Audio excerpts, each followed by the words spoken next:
Good evening, everybody. We're live in the pits of Motorcast. Digital Dave. I got on the line with me, John Lawson, driver of the Runaway Nitro Funny Car. Hey, John, how are you tonight? Good. Good, Dave. How about yourself? Good. Good to get you on the air. I'm not good at this, so bear with me.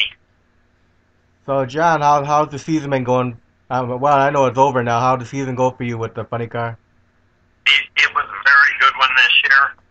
Had a lot of good racetracks to run at. Had some good turnouts, and cars ran pretty well. So we had a great year. And then how many events did you guys run this year?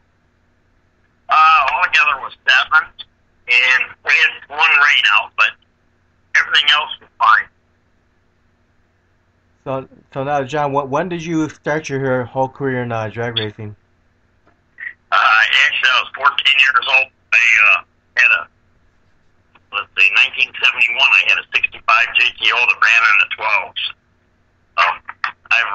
I've been after it for a long time. So what other cars have you driven after that car?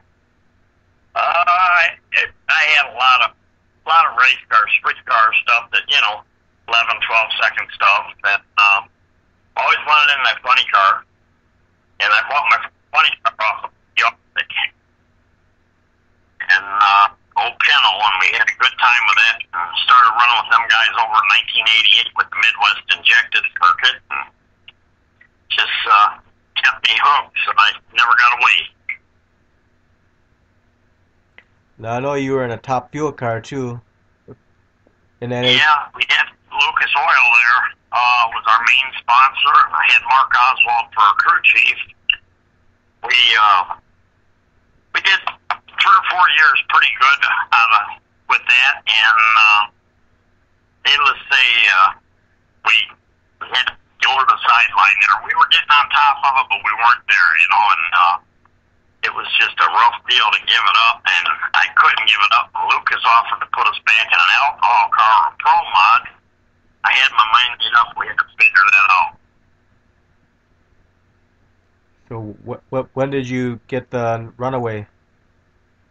All my cars back from the beginning was named Runaway, and 88 we put it on the side of that panel. 89 was the first year with it, but and I don't know, it stuck. And then when we got into this deal here for the match racing, trying to make it have a good time again and have fun with it, and we just thought we'd go back with that name, and then I put the second car together and put Joe in it, and that was another thing. We were trying to pick out names for that, and we came up with that one, put Joe in the quick draw, but she's always a avid hunter with everything, and figured that kind of went with it, so. Right, that's what Joe was talking about in his interview. Well, okay. Now, I only got half of it in this morning at work, and people started coming in, so. Now, how did you come up with the name Runaway?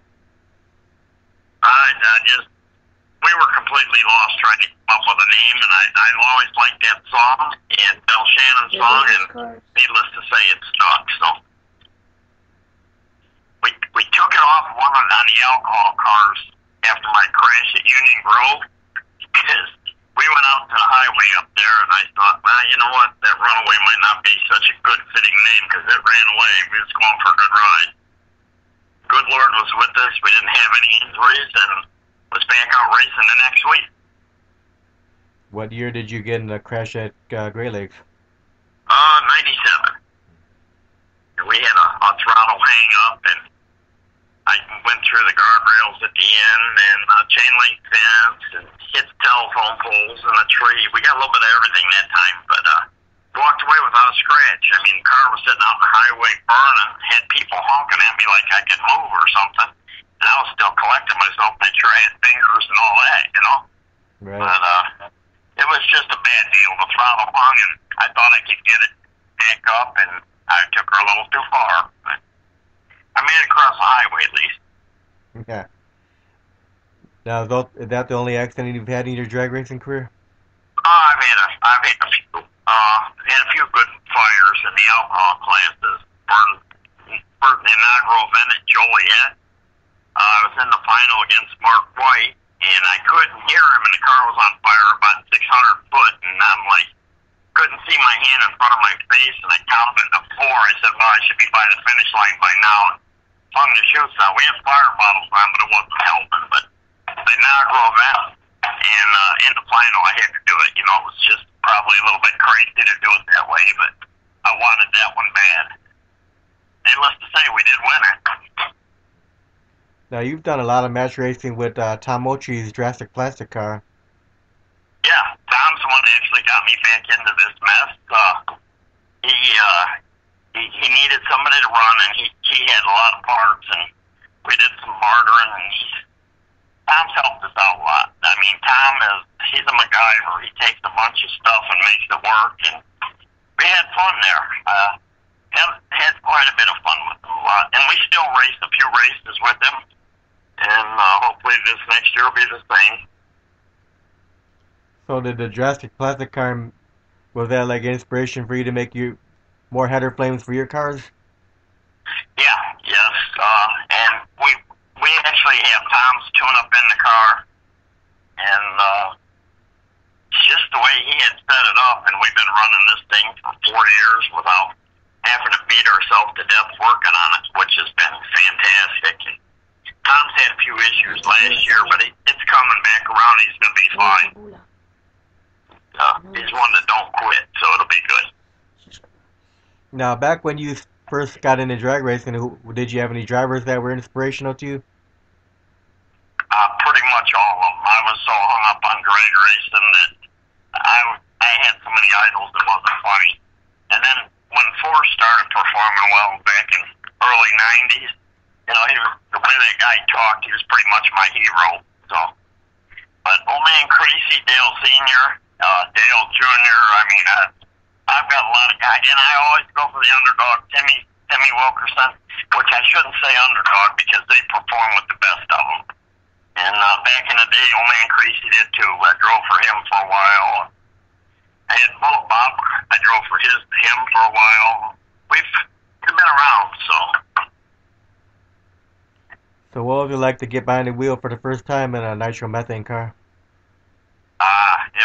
It was unreal. We had Oswald tuning for us, and we was out here at Joliet doing our testing, and I just couldn't believe the way they keep pulling. You know, when the alcohol car race good, when you get to half track and this thing's like hitting a nitrous button and putting you back in the seat, it's pretty phenomenal. And it hooks you so you can't walk away. So how many crew members do you have? My crew alone, I've got 10, and then we've got about the same for Joe's car. We've got pretty good sized crew, and then the whole family's part of it with us. I've got 5 daughters, and they're all gearheads too, and they go out of their way to make it to these races. They're all involved. They all work together. The wife keeps us all fed, and she's been by my side with this mess forever too. So it's pretty wild. We've got 42 years of being married, and needless to say, we ain't ready to quit yet. Nothing. Racing, living, the whole 9 yards. So. Well, that's good that you got that good support like that. It makes it where it's fun, enjoyable, and like I say, with the whole family going to these races, I couldn't ask for more. Now, what sponsors do you have for the car? Right now we've got Lucas Oil. They're product sponsor again. They're helping us out. Morgan and Forrest and Charlotte. They've been behind us for a lot of years. We started with them in '96, so they've hung in there with us. And we've got Scapel GMC. They're out of Maryville, Indiana, and they are phenomenal folks. The whole family help us out. We buy all our cars there, even because they're that great. And then Julian Suspension here in town. Jay, he's been with us even with the alcohol, nitro, everything as we went. And Gilbert Trucking, they've all helped out where we can afford to do this. Now, like right now, when the season's over and you have the 2 cars back, what do you do? Do you do all the work on them? Yeah, my crew guys, a bunch of them that still live here by us, come over. We tear them completely down and just go through everything. End of the season deal, we'll change all rotating assembly, make sure everything's good to go. I want to make a name for our two cars. You know, I want to go out there and put on good shows. Needless to say, we've been very fortunate up till now. I hope it continues. So when do you start planning your events for the next season? Well, we've already got a few lined up for next year, and we're going to bang on a few more doors. We've got a few people actually calling us now. They've seen some of the good side-by-side runs with Joe and us. I think it's really going to work out well. People love to see the flames, and the ETs have been pretty good in mile an hour. I mean, that car Joe's in, I think he went 274 last time out, and I went 278 an hour. So it's pretty impressive for an old 1970 body to do that. And Bob Rossetti built those bodies, and he told us, he says, they'll be fine. So it's pretty much been fine, like he said. Yeah, I know Joe was telling me he's hoping you guys could get back to the World Series again next year. Yeah, that's our plan, Dominic. If he gets us back in there, it'd be great. I think we performed pretty well for him this year. We had a great time. The people out there were so happy to see that race back. It was just good things, good karma all the way around there. Yeah. So are you ever gonna run at Union Grove ever again? I was supposed to run Tom there this year, and it's just I got it in the back of my head. I don't need to, but it could happen. I mean, you know, I probably had 150 passes there with the Midwest Circuit over the years, and even in the alcohol when it was Division III there, I had some laps, and I don't know, it was just bittersweet deal. In Broadway, he used to be good to us, so we had good times up there. But this last year, I kind of reneged on it. We got Tom to run somebody else, but yeah, he ran against Nitro Madness. Yep. Them guys do a good show too. Old Radar driving it, and they perform very well. Oh yeah, old Radar Lechtenberg. He's a trip. Yeah. So now, Joe, when you get ready for a weekend of drag racing, how do you prepare? Well, we get all our stuff together here at the house. Everything's fresh when we go out, ready to go, and we set up everything that we're going to need and hope for the best. Hank, our main crew chief on the cars, he tunes both cars for Jolie and I, and they come over, they set it up. We start them here in the garage. We start them out front. We've got pretty good neighbors that put up with us, and it's been a good deal. But JT and Mike, Todd, Carl, they're all over here banging their heads together, making this thing happen for us.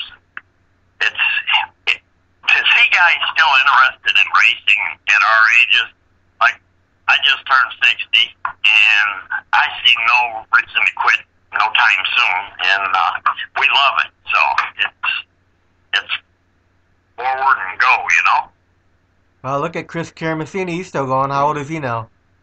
Well, he's got to be very late 80s, I'd say, and like him, he's amazing. Just I'd be thrilled to be above ground at that time, and he's still getting in that race car. It's pretty phenomenal. And how old is Arnie the Farmer Beswick now? Oh, I'm not sure on Arnie, but I know he's up there also. We was over Cordova talking with him, and he's such a character, you know, for his age, and he's sharp as all get out. You know, after that fire a few years ago, you thought he would have slowed down, but not at all. He's still there. Yeah, he does the fastest backup still. Yes, he does. He's a trip.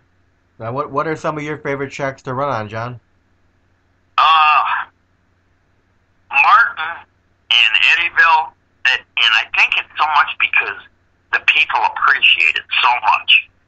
And Cordova, I mean, Joliet is fun, don't get me wrong, but I've been here and it so much that it's like, I don't know, I can't say there's a bad track. I love all tracks. It's just when you get the people that get behind you on this deal, it's pretty wild. So But I really enjoy Martin and Eddyville out there with Gerald and them guys. They treat you like you're gold, and they go out of their way to make things happen so you can put on a show. You know, they help you with your crews getting in and all that. It's pretty fantastic. Now, do you prefer the quarter mile or eighth mile? I like the quarter. I mean, the eighth is fun, but you better be on your game. Now, on race day, for you, do you have any special eating habits on a race day, or you eat regularly? No, we eat regular. The wife keeps the whole crew fed. I mean, if you went by our pits on a race day, you think, wow, smorgasbord, somebody's birthday or what, because they've always got something going on the grills, and we eat like kings, I guess. Yeah, I think that's what most of the drag racers do, they barbecue in the pits. Yep, we have good times. Because most of the interviews I've done, they keep telling, oh, well, if you're ever at one of our races, make sure you stop by, get something to eat. That's back. Same. You can come by anytime. We'll send you home fat and happy. Okay. What is that? Yeah. Now, where do you get your fire suit from, John? The last one was Simpson, but I'm doing 90% of my stuff with DJ now. That big man over there, he's fantastic.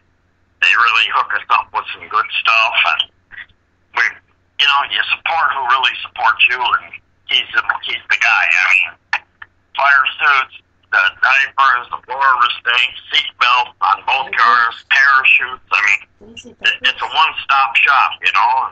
It's pretty fantastic. Did you just say diapers? The diapers for the motors. Oh. Okay. There's a few times I could use a diaper in there. What brand depends? Yeah, that'd be weird. Okay. Now, who built the funny car, John?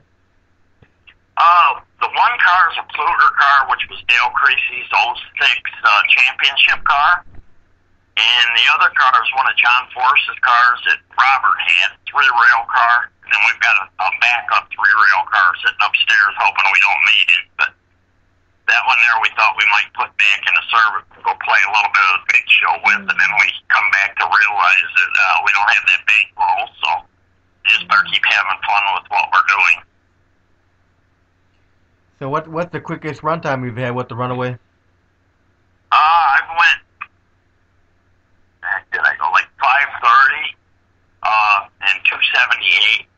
A lot of 5:40s. That car run a 5:40 like falling out of a tree. Joe, the green car, he went 26, I think. 5:26. And, I mean, we say we have big pumps, but we're not really using all of it. We've got 68, 70-gallon pumps, and we're only using a little better than half. And it puts out the good flames. We do good burnouts. We try to keep the crowd happy, so track owners, promoters are happy, and we try to put on a good show. We have a good time, that's for sure. Whether everything works out every run, you never know. We've had a great year, and a great 4 years, really, so. And looking forward to another great year next year. Yes, we are. We've got all the stuff starting to come apart now, so we can start shipping stuff off, get recertified. And we go down to Forces and Schumacher's to buy a lot of parts, and get back after it. Now, you ready for fun questions now? Sure. If someone said, John, here's $150 million, can you build me a drag race track? Where would you build the track, and what kind of features would you put in it? Well, I'm so old school. I like old cars. I like nostalgia stuff. I like gassers. I like this Midwest deal here with these super shifters. The track, I'd say we'd be south because then we could enjoy it year round. Joliet's already got one monster of a track here, but I'd want to go where we can keep on playing. Right. Maybe Texas? Now, would you put covers over the grandstands to keep the sun out of the crowd?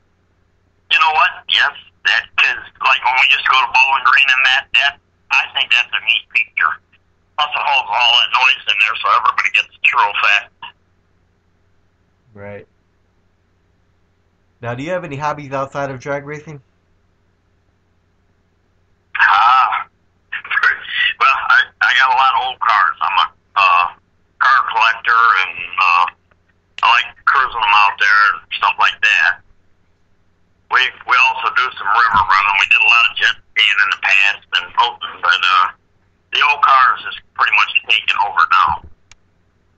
Oh, you don't do no hunting and fishing like Joe?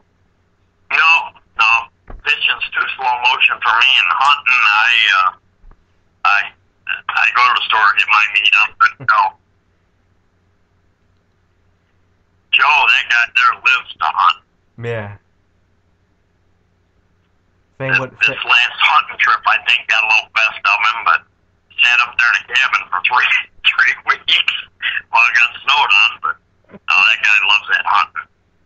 Yeah, same with his son too, huh? They Joey's into the guns too. I got a little bit of a gun nut myself, but the hunting, I think I'm too lazy. I guess I don't know. So now, if you were able to do time traveling back in time, would you do anything differently? Yeah, I'd probably started a little earlier with the funny cars, because that's always been my love. I don't know why I'm so ate up by it, but I enjoy it so much. And even when I was in high school and grade school, I mean, I'd sit there and draw pictures of funny cars, and that's when they were still fresh, you know, and it's like, I don't know, I'm hung up on it. I love it. Yeah, the funny cars, I remember back when I started going when I was like 4 or 5 with my dad, they used to do all the dry hopping. And your dad used to say, we used to live at Oswego and 30 back in the day, and you know, even the slingshots, the old dragsters, and that was cool. I mean, they still had to push them off when we were kids. I don't know. It's always been good times watching Tommy Ivel over at Oswego with the 4-engine Buick deal, and oh man, that was a lot of wild stuff over the years. And 30, when you go on a Wednesday night, they'd have 16 funny cars there. Like, holy cow, you know, you just hard to comprehend. hold on. Dave, what did your dad used to say? How does a funny car go? Oh yeah, my dad used to make me do funny car sounds when I was a little kid and everything. What you used to do? Make the noise. Come Come on, do it! I used to go like...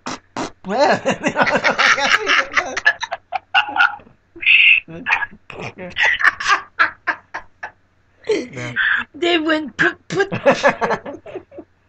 Now, what's your favorite vacation spot, John? We did Hawaii about 3 times. It's pretty wild, but we're the kind that can't sit still, so I don't even know. We're gonna try to start doing some traveling next couple of years here, where we see some different vacation spots. Usually behind the wheel of the motorhomes, we go to California, and everybody thinks you're having this great trip and going sightseeing and that. But the only thing we see is the highway, get the pedals down, and away we go. And I catch a lot of grief over that, but it's one of them things, you know. You're gonna get to the next race, you want to get stuff ready to go. So vacations, that's when you get old, I guess. I don't think I'm old enough yet. Isn't Hawaii too expensive? You know what? It's pretty stout. The worst part about Hawaii to me was the 9-hour flight. It's Yeah, no thanks. that's the worst part, but it sure is beautiful when you get there. No thanks, I can't do 9-hour flights. I can't even sit on a plane for an hour. I hear you. That hour's quick enough for me on a plane. I'm not driving it, so I feel out of control there, you know. I feel like I like to drive better. When the wife and we were going together back in high school, she always says, you gotta take me to Hawaii. And I said, you know what, when they make a bridge, I'll take you. But as years went on, I had to fly over there with her. So I think I'd rather take a boat there. Oh, yeah. Boat be more fun. We did some cruises there, real slow motion, and you always come back too fast. Have you ever been to Cancun? No, not Cancun. We went to Cozumel. You liked it over there? Yeah, yeah. Didn't That's spend cool. enough time because it was a 4 or 5 day cruise deal in and out. And, Yeah. but it's pretty wild. I mean, it'd been nice to spend some time where you could really see some of the stuff happening. Yeah. One of our crew guys just did a cruise from Miami to Key West to Canada, where he ended up in Cancun. But he was at Cozumel, come back to Miami, and flew to Cancun again. So that's Sean Evans. He's like Joe. He likes being gone for a while. Have you ever been to Alaska? Not yet, but that's on the list. Yeah, I heard it's nice over there. That's on the bucket list. Cool. Been to California? Oh yeah, a lot of California. Yeah, we used to stay over at Lucas's ranch and everything else when we were in California. Back when they were sponsoring us, them folks right there was treated us like gold. Like you never imagined that they were the gazillionaires that they are. They are so fantastic. They're just down to earth. Yeah, I used to live in California. I used to live in Modesto part. Have you ever been to Colorado? Never stayed. Oh man, I used to live there in Denver. It was nice. Smoky Mountains was beautiful. Yeah.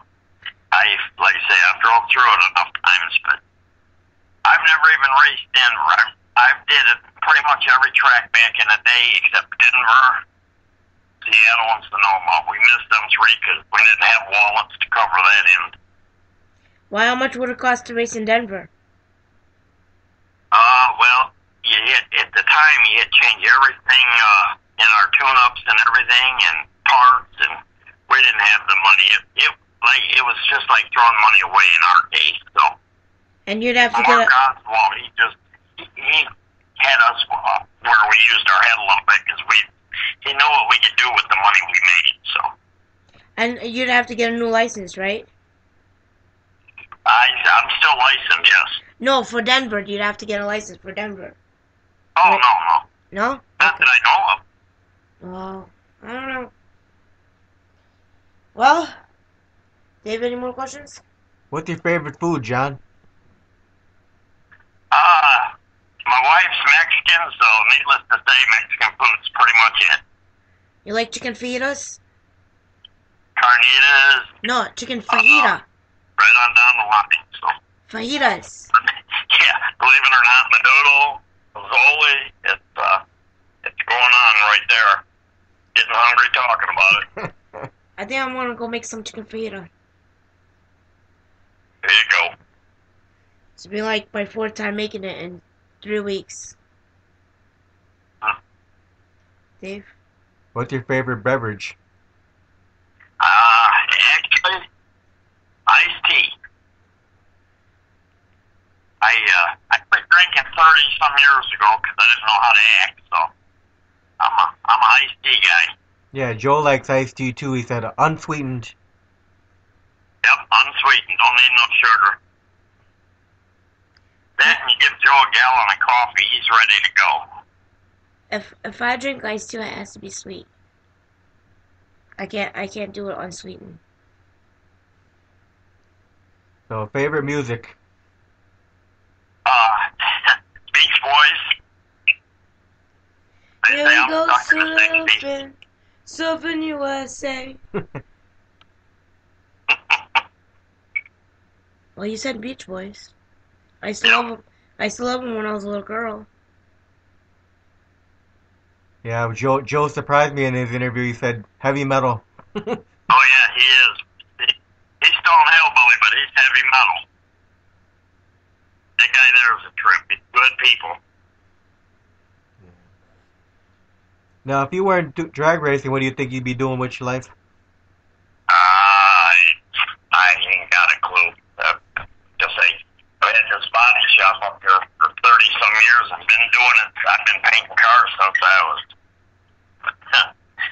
14, 15. I mean, I don't know. It used to be a good hobby, custom painting and all that, and then it turned into, we run a collision shop, and I just don't have time to do the things we used to do, and there ain't any money in it either for that way, so I don't know what I'd be doing. So, Farming, maybe.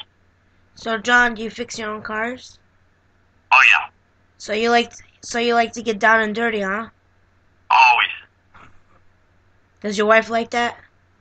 Yeah, she don't mind it at all. Okay. She don't get into it. She's too busy cooking for my bunch of guys. Dave? So what's been your fondest memory in your drag racing career? Probably we won Columbus in the alcohol ranks. And it was our first national event win in alcohol, and we all the girls was there. It was Father's Day, and just pretty wild. Joliet winning that one was cool because it was at home, but that first one's the one that kind of hangs with you.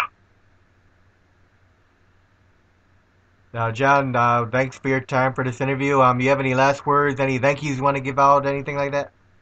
I'd like to thank that crew of ours. I mean, we've got a bunch of great guys, and I appreciate you calling and having us on the show. No problem. We'll have you again on in the future. All right, Dave. You guys have a good one. You too, John. All right, thank you. Bye-bye.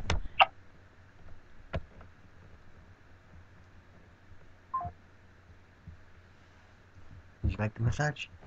I want more. You don't like